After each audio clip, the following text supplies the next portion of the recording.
मनीष कश्यप नाम तो सुना ही होगा। देखिए, बात ऐसा है कि मनीष कश्यप कभी पत्रकार था ही नहीं। शुरू से ही वह एक नेता था।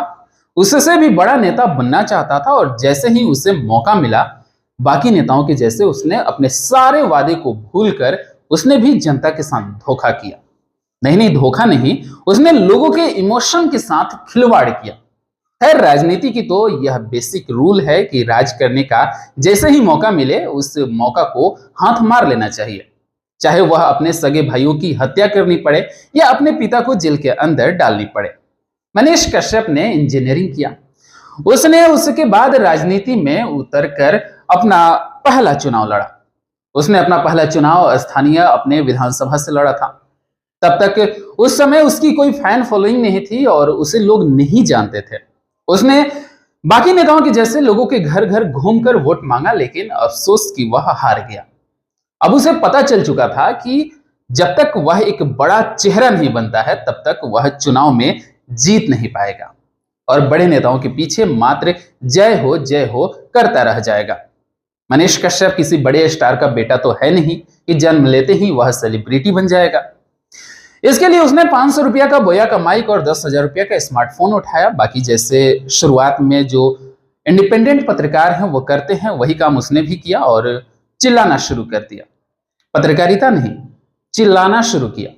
अभी भी मैं यही कह रहा हूं कि मनीष कश्यप तो कभी पत्रकारिता कर ही नहीं रहा था। क्या लगता है आपको, सड़क पर हाथ में माइक लेकर खड़ा होकर एक आदमी जबरदस्ती चिल्लाता है, क्या वह पत्रकार है? मनीष कश्यप का एक ही स्कोप था कि किसी भी तरीके से सरकार के पक्ष या विपक्ष में चिल्लाकर लोगों के बीच अपने नाम की चर्चा शुरू करा देनी है, और उसमें वह सफल हो गया। क्योंकि उसके वीडियो को देखने के बाद लोगों को नयन सुख मिलता था, कान को भी सुनने में अच्छा लगता था, मजा आता था उसके वीडियो को देखने में। बस लोगों के बीच वह लोगों का मसीहा बन गया। अब क्या था, उसे अब जरूरत थी किसी कंट्रोवर्सी की। वह काम तमिलनाडु के वायरल वीडियो में हो गया।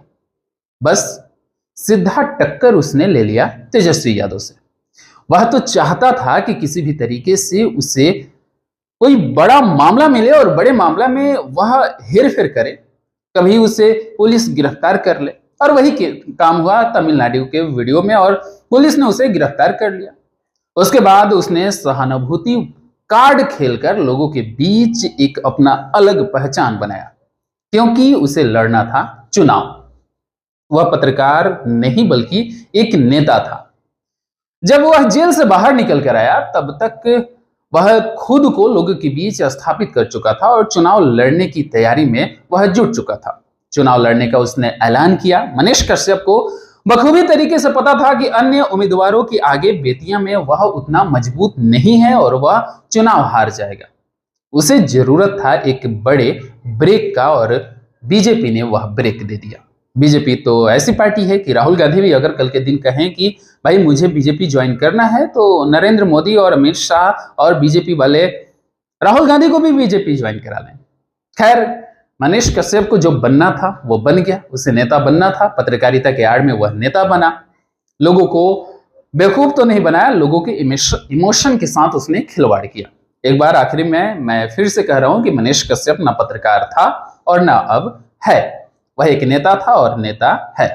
खैर, आपको कैसा लगा कमेंट में यह जानकारी जरूर दीजिए, और वीडियो अच्छा लगा है तो वीडियो को लाइक कीजिए। चैनल को पहली बार आप इस चैनल पर आए हैं तो चैनल को सब्सक्राइब कीजिए। धन्यवाद।